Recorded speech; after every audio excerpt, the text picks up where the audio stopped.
ولباس التقوى ذلك خير ذلك من آيات الله لعلهم يذكرون يا بني آدم لا يفتننكم الشيطان كما أخرج أبويكم من الجنة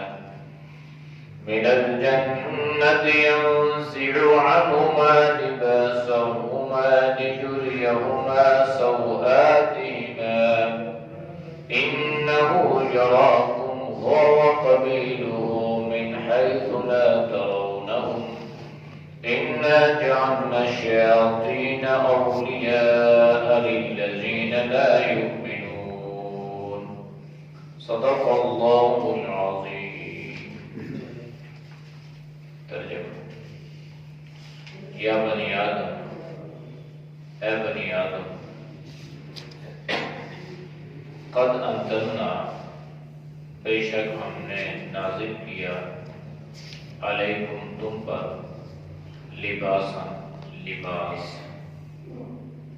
یواری ڈانٹتے ہو، سوآتکم اپنی شرمگاہوں کو، اپنے سطر کو، وریشا اور زینت کے لیے، ولباس التقوی اور لباس پرہیزگاری کا، ذالک خیر یہ بہتر ہے، ذالک من آیات اللہ یہ اللہ کی نشانیوں میں سے ہے، لعلہم یذکرون تاکہ اس پر اور فکر کریں. یا بنی آدم، اے بنی آدم، لا یفتننکم الشیطان تمہیں فتنے میں نہ مبتلا کر دے شیطان، کما جس طرح اخرج نکالا، ابویکم تمہارے باپ ماں باپ کو، من الجنتی جنت سے، ینزع کھینچ رہا تھا، عنہما ان دونوں سے، لباسہما ان دونوں کا لباس، لیریہما تاکہ ان دونوں کو دکھلائے، سوآتہما ان کی شرمگاہیں، انہو بے شک وہ، یراکم تمہیں دیکھتے ہیں، ہوا وہ، وقبیلہ اور اس کا قبیلہ، من حیث جہاں سے، لا ترونہم تم انہیں نہیں دیکھ سکتے، انا جعلنا الشیاطین بے شک ہم نے کیا شیطان کو، اولیاء رفیق دوست، للذین ان لوگوں کے لیے، لا یؤمنون جو ایمان نہیں رکھتے. آیات کا ماقبل آیات کے ساتھ ربط و تعلق یہ ہے کہ اللہ نے حضرت آدم علیہ السلام کا ذکر فرمایا، شیطان نے ان کے دل میں خیالات ڈالے اور ان کو مائل کر دیا. حضرت آدم جب اس ممنوع درخت کے پاس گئے، آپ نے وہ دانہ استعمال کیا تو اس سے آپ کے جسم پر جو لباس تھا وہ لباس اتر گیا. لباس شیطان نے نہیں اتارا، بلکہ یہ چونکہ اللہ نے منع کیا تھا تو اس سبب سے اللہ نے گویا ان کا یہ لباس اتر گیا. پھر اللہ نے ذکر فرمایا کہ حضرت آدم علیہ السلام کو اللہ نے دنیا میں بھیج دیا، اور دنیا میں جب بھیجا تو ساتھ ساتھ اللہ نے لباس کا بھی ذکر فرما دیا. آج کی آیات میں اللہ نے ذکر فرمایا، یا بنی آدم، اے بنی آدم، قد انزلنا علیکم لباسا، بے شک ہم نے نازل کیا تمہارے لیے لباس. یہ انزلنا جو نزول ہے اس کا معنی اوپر سے کسی چیز کا اترنا، حالانکہ لباس جو ہے یہ اوپر سے نہیں اترتا، بلکہ زمین پر موجودہ چیزوں سے اس لباس کو بنایا جاتا ہے۔ پٹسن والا ہو گیا یا کپاس والا ہو گئی چیزوں سے۔ موجودہ دور میں اور بھی کافی چیزیں آ چکی ہیں۔ تو یہ جو انزلنا اللہ نے فرمایا یہ اس لیے کہ دنیا میں جو بھی چیز پیدا ہوتی ہے اور اس سے جو بھی چیزیں بنتی ہیں اس کا اثر جو ہے وہ اللہ کی رحمت یعنی باران رحمت ہے، وہ بارش ہے۔ بارشیں اترتی ہیں تو اس سے اللہ پاک دنیا کی چیزوں کو پیدا فرماتا ہے، تو اسی سے اللہ کپاس کو بھی پیدا کرتا ہے، اسی سے اللہ بہت ساری چیزیں پیدا کرتا ہے۔ تو اس لیے اللہ نے انزلنا فرمایا کہ گویا ایسا ہی ہے جیسا کہ یہ لباس ہم نے اوپر سے تمہارے لیے نازل کیا۔ دوسرا معنی یہ ہے کہ اوپر سے نزول کا مقصد ایک یہ بھی ہو سکتا ہے کہ اللہ نے جب حضرت آدم علیہ السلام میں روح پھونکی اور حضرت آدم علیہ السلام میں جو ہوش اور حواس اور انسانی جو صورتحال ہے جب یہ ساری ظاہر ہو گئی تو اس وقت حضرت آدم علیہ السلام کا جسم جو تھا وہ مستور تھا، یعنی چھپا ہوا تھا۔ اس وقت بھی اللہ نے ان کو برانا نہیں ہونے دیا، ننگا نہیں ہونے دیا، بلکہ ان کے جسم پر لباس تھا۔ لباس اترا، پھر اللہ نے جب ان کو بھیجا تو پھر اللہ پاک نے ان کے جسم پر لباس کو لگا دیا، اس لیے کہ یہ جسم پر جو لباس ہے یہ عین فطرت ہے اور فطرت کا تقاضا بھی یہی ہے۔ انسانی تہذیبوں میں لباس کو بڑی اہمیت حاصل ہے۔ جو صحیح تہذیب والے لوگ ہوتے ہیں، چاہے وہ کسی بھی مذہب سے ان کا تعلق کیوں نہ ہو، وہ برانا ہونے کو پسند نہیں کرتے۔ وہ جسم کو ڈھانکنا، جسم کو چھپانا، اس کا اہتمام کرتے ہیں، اور جسم کو ننگا کرنے سے وہ اپنے آپ کو بچاتے ہیں۔ اور تمام ادیان میں، تمام دینوں میں، تمام مذاہب میں لباس کو ایک بڑی اہمیت حاصل تھی۔ تو اس لیے اللہ نے اس کا اہتمام کے ساتھ ذکر فرمایا کہ دیکھو میں نے آپ پر لباس اتارا اور یواری سوآتکم، اس کے ذریعے سے اپنے صدر عورت کو چھپاتے ہو، وریشا، اور دوسرا مقصد یہ ہے کہ اصل میں لباس ہی انسان کی زینت ہے۔ دو چیزیں بیان کر رہے ہیں۔ پہلا مقصد تو صدر عورت ہے اور یہ انسانی فطرت۔ زمانے جاہلیت میں نبی کریم صلی اللہ علیہ وسلم کی تشریف آوری سے پہلے جہالت کی انتہا ہو چکی تھی، اور اس میں یہ بھی تھا کہ بیت اللہ کا طواف مرد اور عورت ننگے ہو کر کرنے کو باعث سعادت سمجھتے تھے۔ طواف بیت اللہ کا ہو رہا ہے، مرد بھی ہیں، عورتیں بھی ہیں، اور برنا ہو کر، ننگے ہو کر۔ تو لباس کو بڑی اہمیت حاصل ہے۔ ہمارے ہاں جس کے جسم پر لباس نہ ہو تو ہم کہتے ہیں یہ پہنچا ہوا ہے، یہ پہنچا، کہاں پہنچا ہوا ہے؟ لیکن ہمارے ہم کسی اور نظریے سے یہ الفاظ تعبیر کرتے ہیں، کہتے ہیں یہ پہنچا ہوا ہے، یہ مجذوب ہے، یہ بزرگ ہے، یہ فلاں ہے۔ ہاں اگر کوئی مجنون یا دیوانہ ہے تو اس کے بارے میں تو کچھ نہیں کہا جا سکتا، لیکن ایک انسان ہوش و حواس میں ہو اور وہ برہنہ ہو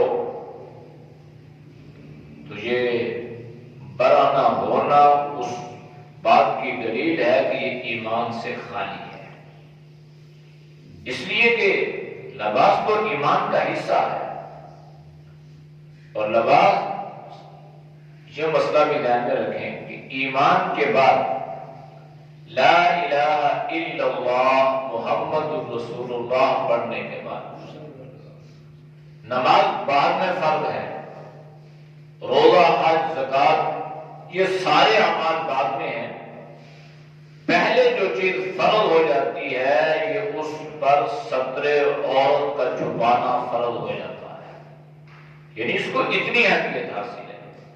غسل بعد میں ہے، اعمال بعد میں ہے، نماز بعد میں ہے، لیکن جسم کو چھپانا جو ہے یہ پہلے ہے، ستر عورت تو یہ فرض کے درجے میں ہے۔ تو اس لیے اللہ نے فرمایا کہ یہ میں نے لباس اتارا ہے اور اس میں دو چیزیں میں نے تمہارے لیے رکھ دی ہیں، ایک تو مقصد اس سے یہ ہے کہ اس سے ستر عورت چھپایا جاتا ہے، اور دوسرا اس سے زیب و زینت کا اظہار ہوتا ہے۔ ستر عورت جو ہے وہ کسے کہتے ہیں؟ جس کا ڈھانکنا فرض ہے، مرد کا حصہ ناف سے لے کر گھٹنوں تک، اگر نماز کی حالت میں یہ کھل جائے تو نماز فاسد ہو جاتی ہے۔ اتنا ناف سے یہ حصہ جو ہے نا یہ ستر عورت ہے، یہ حصہ فرض ہے، اس حصے کا دکھلانا یہ کسی پر جائز نہیں ہے۔ جناب نبی کریم صلی اللہ علیہ وسلم نے فرمایا الا زوجته او ما ملکت ایمانکم، کہ سوائے اپنی بیوی اور اپنی باندھی کے، نہ بہن نہ بیٹی نہ ماں، کوئی بھی یہ حصہ۔ ہمارے ہاں جو لباس مختصر ہوتا جا رہا ہے نا، اس میں اکثر آپ دیکھتے ہیں کہ ہمارے مسلمان بچے جو ہیں وہ بالکل، تو ان کے جو گھٹنے ہوتے ہیں یہ ننگے ہوتے ہیں، تو یہ جو گھٹنا ہے نا یہ ستر عورت میں شامل ہے۔ تو اگر کسی کو ایسا دیکھیں تو اس کو پیار اور محبت سے سمجھائیں اور اسے بتائیں کہ بھائی یہ حصہ جو ہے نا یہ فرض ہے، تو 4-6 انچ اور تھوڑا سا اس کو بڑھا دو، اس سے کوئی فرق نہیں پڑتا، اس سے تمہاری گرمی جو ہے وہ پڑے گی نہیں، لیکن آخرت کی گرمی اور آخرت کی شدت کو اپنے سامنے رکھو۔ قُلْ نَارُ جَهَنَّمَ أَشَدُّ حَرًّا، اللہ نے فرمایا کہ پھر وہ کیسی گرمی ہوگی کہ جب اللہ تمہارے لیے جہنم کو بھڑکائے گا۔ تو اصل گرمی تو وہ ہے، دنیا کی کیا گرمی ہے؟ تو اس گرمی کے چکر میں بعضوں عورتوں کے جو ہے وہ اڑتے چلے گئے، مختصر ہوتے چلے گئے، اور مردوں کا جو یہ پینٹ یا وہ جو شارٹ سی پہنتے ہیں وہ بالکل اتنی وہ ہو گئی کہ اس سے گھٹنے نظر آنے لگے۔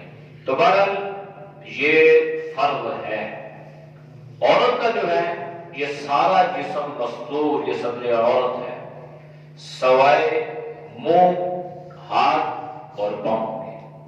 اللہ کے نبی صلی اللہ علیہ وسلم نے فرمایا کہ عورت کا سارا جسم ستر ہے، جائز نہیں ہے کہ یہ عورت اپنا ستر جو ہے یہ حصہ اپنے بھائی کے سامنے یا محرم رشتہ داروں کے سامنے جو ہے یہ ظاہر کرے، تو سارا جسم جو ہے یہ ستر ہے۔ تو یہ تو لباس جو فرض ہے یہ تو وہ ہے، باقی سارے جسم کو مرد کے لیے چھپانا سوائے ٹخنوں کے یہ سنت ہے، اور بعض مرتبہ لباس جو ہے یہ حرام بھی ہو جاتا ہے۔ چوری کا لباس، کسی کا غصب کیا ہوا لباس، کسی کا کھینچا ہوا لباس، کسی کی اجازت کے بغیر پہنا ہوا لباس، یہ ٹھیک نہیں۔ دل میں اگر تکبر یا بڑائی آ جائے تو یہ لباس مکروہ ہو جاتا ہے۔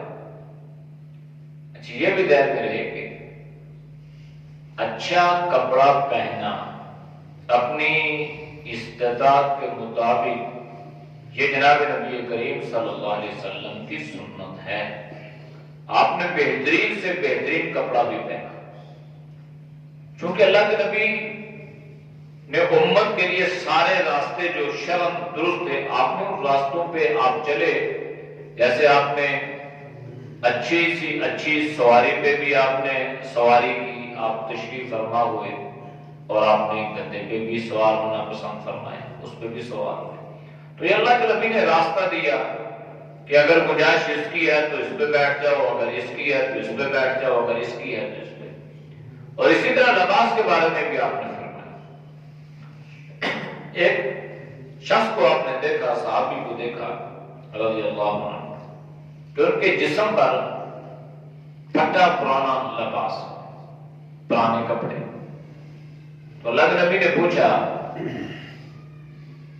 کہ کوئی مال بھی ہے یا نہیں ہے؟ تو کہنے لگے اللہ کے نبی ہے، بھیڑ بکریاں بھی ہیں، اونٹ بھی ہیں، جانور بھی ہیں. تو آپ نے فرمایا پھر جو اللہ نے تمہیں مال عطا کیا ہے، جو نعمت اللہ نے تمہیں عطا کی ہے، تمہیں چاہیے کہ اس نعمت کا اظہار کرو.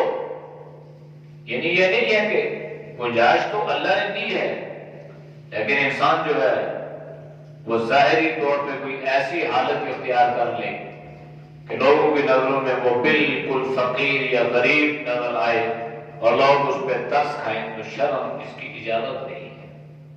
قرآن میں اللہ نے فرمایا وَأَمَّا بِنِعْمَتِ رَبِّكَ فَحَدِّثْ، اللہ نے جو نعمت آپ کو عطا فرمائی ہے اس نعمت کو بیان کرو، یعنی اس کا اظہار کرو. البتہ اسراف بھی جائز نہیں ہے اور تکبر بھی جائز نہیں ہے. یہ دو چیزیں نہ ہو. باقی بہترین سے بہترین کپڑا پہننا، جوتے پہننا، لباس اچھا پہننا، شریعت اس کو پسند کرتی ہے اپنی استطاعت اور گنجائش کے مطابق، لیکن دل میں تکبر، ریاکاری یا نمود و نمائش نہ ہو. اس لیے بندہ پہنے کہ چونکہ اللہ نے گنجائش دی ہے اور پیغمبر صلی اللہ علیہ وسلم نے یہ فرمایا ہے کہ اپنی استطاعت اور اپنی گنجائش کا اظہار کرو، اس لیے میں پہنتا ہوں. اور دل میں کوئی تکبر اور ریاکاری. تکبر اس کو کہتے ہیں کہ انسان اپنے آپ کو بڑا سمجھے اور دوسروں کو حقیر سمجھے. اور ایک دیکھو میں نے اتنا قیمتی لباس پہنا ہوا ہے اور اس بیچارے کو دیکھو، تو یہ ٹھیک نہیں. اسراف بھی جائز نہیں.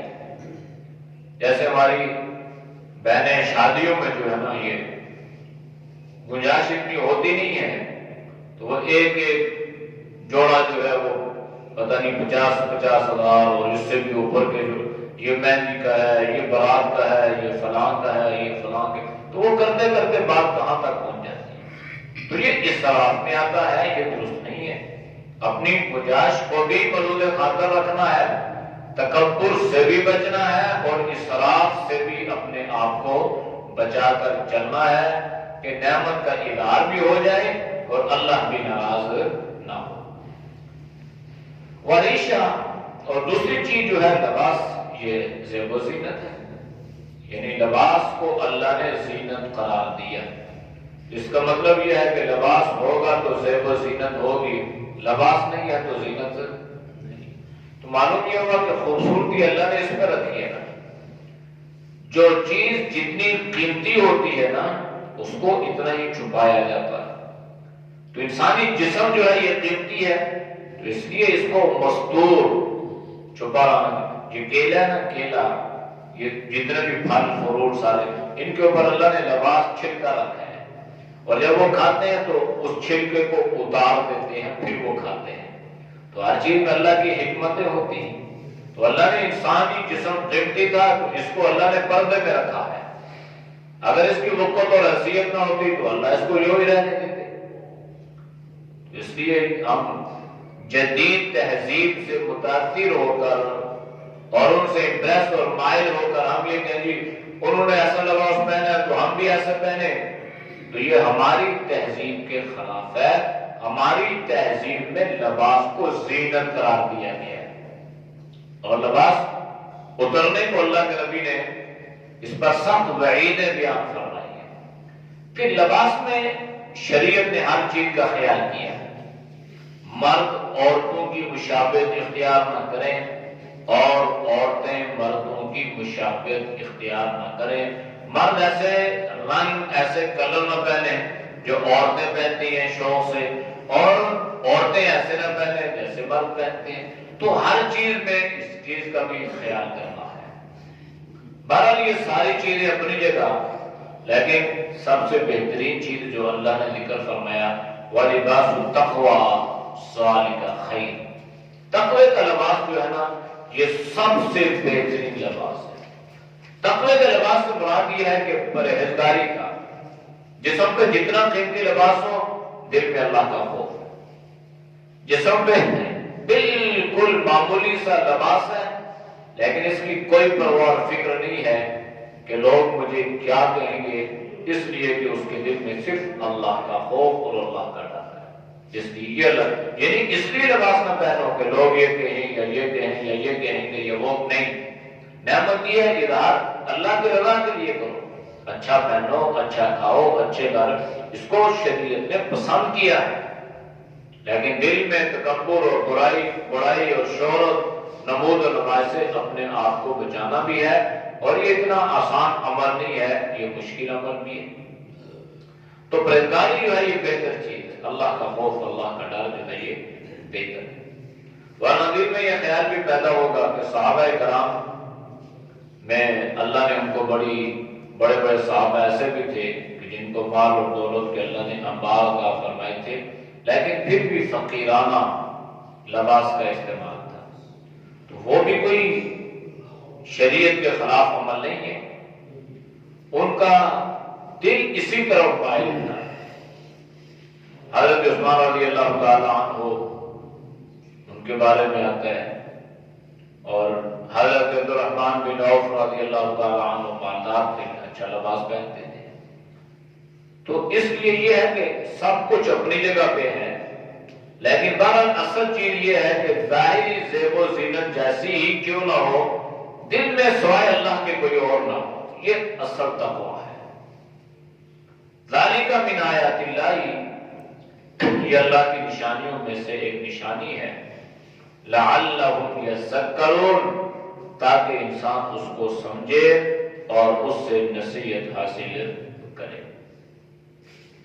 یا بنی آدم، اے آدم کی اولاد، اے بنی آدم، لا یفتننکم الشیطان، کہیں ایسا نہ ہو کہ شیطان تمہیں کسی فتنے میں مبتلا کر دے، شیطان تمہیں گمراہ کر دے، کسی فتنے میں مبتلا کر دے۔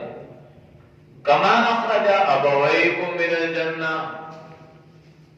جس طرح شیطان نے تمہارے والدین کو، ابویکم، اباکم نہیں فرمایا، ابوی ماں باپ، تسنیہ، ابویکم من الجنہ، تو جس طرح تمہارے ماں باپ کو جنت سے گویا نکالنے کا ذریعہ یہ بن گیا، تو کہیں یہ تمہاری گمراہی کا ذریعہ نہ بن جائے، اللہ خبردار کر رہے ہیں۔ بات لباس کی تھی نا، لباس کے بارے میں یہ شیطان انسان کو بہت بڑے فتنوں میں مبتلا کر دیتا ہے۔ کہیں لباس نہ ہونا، آج کے زمانے میں انسان مال دولت ہونے کے باوجود تو اگر اس کے جسم پہ سادہ سے کپڑے اور استری نہیں ہوئے تو اس کے دل میں یہ خیال آئے گا کہ لوگ کہیں گے یار بڑا تواضع والا آدمی ہے، بڑا عاجزی والا، دیکھو مالدار ہے لیکن کپڑے، تو اس نے اللہ کی رضا کے لیے نہیں پہنا، اس نے اس لیے پہن لیے کہ لوگ کہیں کہ بڑا یہ ایسا آدمی۔ یہ بھی خطرناک شیطان اس کو اس انداز سے گمراہ کر رہا ہے، یا اس نے بڑا خوبصورت لباس پہن لیا اور اس کے دل میں شیطان نے یہ بات ڈال دی کہ تیرا لباس سب سے قیمتی لباس ہے، تیرا سوٹ سب سے بہترین سوٹ ہے، تو نے بڑا اچھا سوٹ پہنا ہوا ہے، بڑا کر کے چل رہے ہیں۔ اس انداز سے بھی شیطان نے اس کو گمراہ کر دیا۔ تو اس لیے لباس کے بارے میں بہرحال شیطان زور لگاتا ہے، تو اس لیے اعتدال جو ہے یہ بہتر رہتا ہے۔ اللہ کے نبی نے سفید سوٹ کو، سفید کپڑوں کو زیادہ پسند فرمایا، آپ اپنی عادت کے مطابق زیادہ آپ نے سفید لباس سیکھو۔ اس کے علاوہ بھی اللہ کے نبی نے پہنے ہیں، پہننے کی اجازت دی ہے، منع نہیں ہے، لیکن حالات کے مطابق اللہ کے نبی صلی اللہ علیہ وسلم اپنے بارے میں سفید لباس کو پسند فرمایا کرتے تھے۔ تو شیطان جو ہے اس انداز سے انسان کو کرتا ہے، اور اللہ نے فرمایا کہیں تمہیں فتنے میں مبتلا نہ کر دے، جیسے تمہارے ماں باپ کو اس نے فتنے میں گویا اس انداز سے مبتلا کیا کہ جنت سے نکالنے کا یہ ذریعہ بن گیا۔ يَنْزِعُ عَنْهُمَا لِبَاسَهُمَا، ان کا لباس جو ہے وہ کھینچ رہا تھا، اتروا رہا تھا، اتارا تو اس نے نہیں ہے، لیکن چونکہ اس عمل کی وجہ سے ایسا ہوا ہے تو اس لیے اللہ نے اس میں شیطان کو شامل کر دیا کہ اگر تم اس کی باتوں میں آؤ گے تو پھر یہ تمہیں وہاں تک پہنچا دے گا جہاں تک اس نے تمہارے ماں باپ کو پہنچایا، یعنی حضرت آدم کو۔ لِيُرِيَهُمَا سَوَآتِهِمَا، تو ظاہری بات لباس اتر گیا تو ان کا صدر عورت جو ہے وہ کھل گیا، اور جب صدر عورت کھل گیا تو ایک دوسرے پہ نظر پڑی۔ ویسے شرم اس کی اجازت نہیں ہے۔ حضرت عائشہ رضی اللہ تعالی عنہا کی بھی ایک روایت ہے جس میں آپ نے اس کی ممانعت بیان فرمائی ہے، اور عام حالت میں تو اس کی قطعاً اجازت نہیں ہے کہ بلا شرعی عذر جو ہے صدر عورت کو دیکھا جائے۔ انہو بے شک وہ یراکم، تمہیں دیکھتا ہے، شیطان تمہیں دیکھتا ہے، ہوا وہ بھی، وقبیلہ، اور اس کا قبیلہ، من حیث لا ترونہم، لیکن فرمایا کہ وہ تمہیں وہاں سے دیکھتا ہے جہاں سے تم اسے نہیں دیکھ سکتے، یعنی وہ تمہیں دیکھ رہا ہے، تم اسے نہیں دیکھ۔ ایک آدمی نے سوال کیا کہ کیا ہم اگر گھر میں ہوں، تنہائی میں ہوں، تو ہم اپنے صدر عورت کو دیکھ سکتے ہیں؟ تو اللہ کے نبی نے فرمایا واللہ احق ان تخشى، اللہ زیادہ اس بات کا حقدار ہے کہ اللہ سے ڈرا جائے، اور آپ نے فرمایا کہ اللہ زیادہ اس بات کا حقدار ہے کہ اللہ سے شرمایا جائے، یعنی یہ چیزیں جو ہے ساری کی ساری شرم و حیا کے خلاف ہے۔ بلکہ صحابہ نے جو اس چیز کا اتنا اہتمام فرمایا کہ وہ بیت الخلاء میں بھی اور غسل میں بھی اور استنجا کرتے وقت بھی وہ اس بات کا خیال کرتے تھے کہ صدر عورت پہ نظر نہ پڑے۔ یہ بات فقہاء نے لکھا ہے کہ بعض مرتبہ انسان کے اندر ایک وہم کی بیماری پیدا ہوتی ہے، وسوسے اور خیالات، کہتے ہیں اس کی ایک وجہ یہ بھی ہے کہ انسان نہاتے وقت غسل کرتے وقت اس چیز کا جو ہے وہ اہتمام نہیں کرتا، کھڑے ہو کے غسل کرتے ہیں، شریعت نے اس کی ممانعت کہ اس سے صدر عورت کھلتا ہے، نظر پڑتی ہے، تو بیٹھ کر غسل، یعنی تنہائی میں ہے نا، چار دیواری کے اندر ہے، تنہائی ہے، اپنے بیت الخلاء میں، واش روم میں کوئی، پھر بھی اللہ کے نبی نے اس کا اہتمام کرنے کی تاکید فرمائی ہے۔ تو عام حالت میں تو انسان اس کا اندازہ لگا لے کہ کتنی تاکید ہوگی، تو یہ شرعی تقاضے ہیں، تو شریعت ہر جگہ ہر قدم پر انسان کی رہنمائی اسی کے فائدے اور اسی کے بھلے کے لیے کی ہے۔ اِنَّا جَعَلْنَا الشَّيَاطِينَ، بے شک شیطان نے ہم نے کر دیا شیطان کو اولیاء، رفیق، دوست، کن کا؟ لِلَّذِينَ لَا يُؤْمِنُونَ، جو ایمان نہیں رکھتے۔ تو بے ایمان جو لوگ ہیں نا وہ شیطان کے دوست ہیں اور شیطان ان کا دوست ہے۔ اور یہاں پہ اللہ نے جو ذکر فرمایا نا کہ شیطان کو کر دیا، تو اس کا مطلب ہے یہ جو لباس ہے نا، لباس، ستر اور حیا، یہ ایمان کا حصہ ہے۔ تو جب یہ ایمان کا حصہ ہے تو اس کا مطلب یہ ہوا کہ جہاں حیا ہوگا وہاں پر ہی ایمان ہوگا، اور جہاں حیا نہیں ہے تو وہاں ایمان نہیں ہے۔ تو جہاں ایمان نہیں ہے گویا شیطان ان کا رفیق اور ان کا دوست، ان کا صاحب۔ ظاہر اور بے شک وہ کلمہ بھی پڑھتے ہوں، لیکن چونکہ اس چیز کا اہتمام نہیں ہے، اس لیے اللہ نے لباس کے ساتھ اس چیز کو ذکر فرما دیا، اور اس میں اس بات کی طرف اشارہ کر دیا کہ خیال کرنا کہیں تمہارا دوست تمہارا رفیق شیطان نہ ہو، اس کو اپنا دوست بنانے سے رفیق بنانے سے اپنے آپ کو بچانا ہے، اس لیے کہ وہ خود بھی گمراہ ہوا، وہ مردود ہوا، اللہ کی رحمت سے دور ہوا، اور کہیں ایسا نہ ہو کہ وہ تمہیں بھی اللہ کی رحمت سے مایوس اور مردود نہ کر دے۔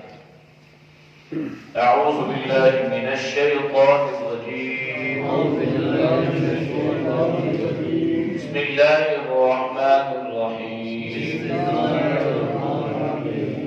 یا بنی آدم قد انزلنا علیکم لباسا یواری سوآتکم وریشا ولباس التقوى ذلك خیر ذلك من آیات اللہ لعلهم يذكرون، يا بني آدم لا يفتننكم الشيطان كما أخرج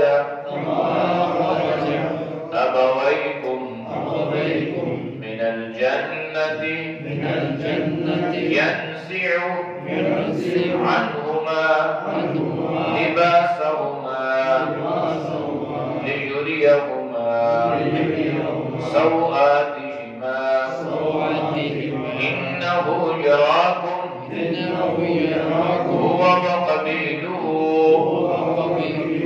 من حيث لا ترونهم إنا جعلنا الشياطين أولياء للذين لا يؤمنون،